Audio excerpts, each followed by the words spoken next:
కానీ మీరు ఇప్పుడు జిహెచ్ఎంసీ కానీ లేదా అక్కడ ఉన్న మున్సిపాలిటీలు కానీ పర్మిషన్ ఇచ్చాయి. మీరు చెప్పిన నాలాల మీద పర్మిషన్లు ఇచ్చారు, మీరు చెప్పిన ఎఫ్టీఎల్ జోన్లో పర్మిషన్ ఇచ్చారు, బఫర్ జోన్లో పర్మిషన్ ఇచ్చారు, నాలాల మీద కూడా అనుమతులు వచ్చాయి, పేపర్ మీద వర్క్ అయింది. కానీ ఏది ఇప్పుడు సామాన్యుడు ఫ్లాట్ కొనుగోలు చేయడానికి కానీ అక్కడ ఏదైనా భూమి కొనుగోలు చేయడానికి కానీ దానికి సంబంధించినది మీరు అసలు హైడ్రా ఏర్పడ్డ తర్వాత ఇది బఫర్ జోన్, ఇది ఎఫ్టీఎల్ జోన్లోకి వస్తుంది, లేదా ఇది నాలాలని ఒక ప్రజలని అవేర్నెస్ చేయకుండా వాళ్ళలో చైతన్యం నింపకుండా మీరు ఏకంగా కూల్చివేతలేకపోతే ఎవరు అంటే సామాన్యులు బాధితులు అవుతారు కదా. సో ఇప్పుడు మీరు దీంట్లో చూస్తే కనుక మేము కూల్చిన బిల్డింగ్స్లో సామాన్యులు ఎఫెక్ట్ అయిన వాళ్ళు చాలా తక్కువ, అసలు ఎవరు లేదు సామాన్యులు. ఇప్పుడు ఫర్ ఇన్స్టెన్స్ మీకు బుమురుగు దోల అని ఉన్నది, బుమురుగు దోల అది ఇంకా కన్స్ట్రక్షన్ జరుగుతున్నది.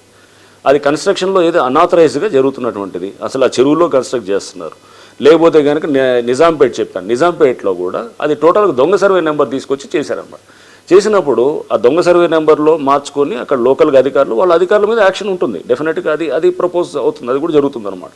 ఎవరైతే అధికారులు కుమ్మక్కయ్యి ఇట్లాంటిది ఏది వాళ్ళు అక్కడ మేనేజ్మెంట్ చేసి లేకపోతే మ్యానిపులేట్ చేసి దాన్ని సర్వే నెంబర్లు తప్పు సర్వే నెంబర్లు రాయటం ఇట్లాంటివి చేసినప్పుడు ఖచ్చితంగా వాళ్ళ మీద యాక్షన్కి ప్రపోజ్ చేసి ఉంటుంది. సాధారణ జనాలకు కూడా మేము అందుకని చెప్పేది ఎఫ్టీఎల్ గురించి లేకపోతే ప్రిలిమినరీ నోటిఫికేషన్ ఆల్రెడీ చాలా చోట్ల కూడా మనకి హెచ్ఎండిఏ లేక్స్లో వెబ్సైట్లో ఆల్రెడీ అది ఉన్నది కూడా. ఎవరు ఎక్కడ ఏం కొనుగోలు చేయొద్దు, కొనుగోలు చేస్తే ఇది ఖచ్చితంగా ప్రభుత్వం కూల్చివేస్తుంది అనే చైతన్యం లేకుండా మీరు ఏకంగా కూల్చివేతలేకపోతే చాలా బడా కంపెనీలు, చాలా రియల్ ఎస్టేట్ కంపెనీలు భారీ ఎత్తున వెంచర్ చేశాయి, వాటిలన్నింటిలో సామాన్యులు కొనుగోలు చేశారు. మీరు కూల్చివేస్తే సామాన్యులు కూడా బాధితులు అవుతారు. రేపు చూడండి దీంట్లో ఇంకొకటి మీకు అంటే మేము చేసిన మీకు ఒకసారి చెప్తున్నాను. సపోజ్ గండిపేటలో చేసాము, గండిపేటలో చేసినప్పుడు అక్కడ సర్పంచ్ ఇవ్వనే కూడా సర్పంచ్ లేరు, సర్పంచ్ పేరుతోటి పర్మిషన్స్ ఉన్నాయి, అంటే దొంగ పర్మిషన్స్. అండ్ అక్కడ ఎఫ్టీఎల్లో క్లియర్గా ఉన్నది, ఎఫ్టీఎల్లో ఆల్రెడీ మార్క్ అయ్యింది, ఏది గండిపేట రిజర్వాయర్కి ఎఫ్టీఎల్ మార్క్ అయ్యింది. సో అంటే ఎఫ్టీఎల్ మార్క్ అయింది, వర్షం అది నీళ్లు వస్తే కనుక ఏది చెరువు నిండితే కనుక ఏది గండిపేట చెరువు నిండితే కనుక ఆ నీళ్ళంతా వీళ్ళకి తగులుతుంటుంది, వీళ్ళు ఏదైతే కట్టుకున్న ఈ బిల్డింగ్స్ ఉన్నాయో దాన్ని తగులుతుంటాయి, ఆడదాకా వస్తుంటుంది. సో ఇంత క్లియర్గా ఉన్నప్పుడు దాన్ని డిమాలిష్ చేయకుండా అనేది అంటే దాంట్లో సామాన్యుడు ఎవరు లేడు, దాంట్లో అంతా పెద్దవాళ్లే ఉన్నారు. ఓకే, నెక్స్ట్ రెండోది మీరు చూస్తే కనుక సామాన్యులు మీరు చెప్తుంది ఇది ఎస్ నిజాంపేట దాంట్లో ఉండొచ్చు, లేకపోతే అక్కడ సామాన్యులు కాదు వాళ్ళు కూడా అపార్ట్మెంట్స్ కొనుక్కున్నవాళ్ళు మిడిల్ క్లాస్ ఉండొచ్చు, మిడిల్ క్లాస్ ఉన్నవాళ్ళు వాళ్ళు కూడా అక్కడ అంతకుముందు దాని మీద జరిగింది, కోర్టులో నలుగుతూనే ఉంది. ఒక దగ్గర ఏది చందానగర్లో ఫర్ ఇన్స్టెన్స్ మీరు చూస్తే అది ఒక 6 నెలల క్రితమే దాని మీద ఏది ఆల్రెడీ హోల్ క్రియేట్ చేశారు, అప్పుడైనా కానీ కూడా చూడాలి కదా. ఆ తర్వాత కూడా మళ్ళీ ఆక్యుపెన్సీ సర్టిఫికేట్ ఇచ్చారు, ఎవరికి అధికారులు ఇచ్చారు. కానీ బ్యాంక్ లోన్ వచ్చిందంటే లీగాలిటీ ఉందనుకుంటారు చాలా మంది. బ్యాంక్ లోన్ ఇప్పుడు అనేది బ్యాంక్ లోన్ తెచ్చుకుంటే కూడా లీగాలిటీ ఉన్నాయని అనుకుంటున్నారు బ్యాంకర్స్. ఇదంతా నెక్సెస్లో భాగంగానే జరుగుతున్నది. సో దాన్ని మేము ఇప్పుడు ఏం చేస్తున్నాం అంటే ఇవన్నీ వెబ్సైట్లో ఉన్నాయి, ఆల్రెడీ మనకి డొమైన్లో ఉన్నాయి, ఇది కాదు నేను లేదని అనట్లేదు.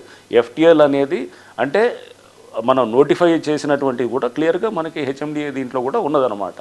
అండ్ తెలుసుకోవాల్సిన బాధ్యత కూడా మంది ఉంది. Ignorance of law is no excuse, నాకు తెలియదు అని అంటే కనుక కూడా కాదు.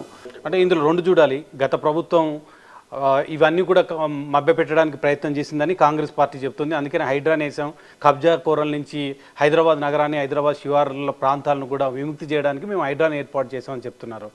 ఆ రోజు నిజానికి మీరు అన్నట్లు మభ్యపెట్టవచ్చు, లేదా స్థానిక అధికారులను మేనేజ్ చేయొచ్చు, లేదా కోర్టు ఆర్డర్లు తప్పుడు ధృవపత్రాలు చూపించి కూడా చాలామందికి విక్రయించారు, వాళ్ళందరూ బాధితులు అవుతున్నారు. నేనేమంటున్నానంటే హైడ్రా ఏర్పడిన తర్వాత ముందుగా మీరు స్పీడ్గా పోయి కూల్చివేయడానికి బదులు ఒక అవేర్నెస్ క్రియేట్ చేయాలి పబ్లిక్లో, మేము ఇది చేయబోతున్నాం, ఇది ఈ బఫర్ జోన్లో మీరు రైట్. అవేర్నెస్ అనేది ఇప్పుడు చెరువుల్లో కట్టకూడదు అనేది అవేర్నెస్ ఏముంది, ఇప్పుడు హెల్మెట్ పెట్టుకోకుండా ఉంటే కనుక అతను చనిపోతాడు అనేది కింద పడితే చెరువులను తెలియడం లేదు కదా, మొత్తం రాత్రి మొత్తం పూర్తి చేసి ఇది చెరువు కాదు ఇది మా ప్రైవేట్ ల్యాండ్ అని చెప్తున్నారు కదా. అక్కడ బేసిక్ ఎంక్వైరీ చేస్తే కనుక అది రిజిస్ట్రేషనే కాదు, రిజిస్ట్రేషన్ కానప్పుడు ఎలా కొంటున్నారు, నోటరీ మీద ఉంటే ఎలా కొంటున్నారు అంటే నువ్వు దాంట్లో తెలిసే కొంటున్నట్టే కదా. అక్కడ తెలుసుకుంటున్నప్పుడు రిజిస్ట్రేషన్ కానప్పుడు నువ్వు ఎలా చేస్తున్నావు అనేది వస్తుంది ఫస్ట్ క్వశ్చన్.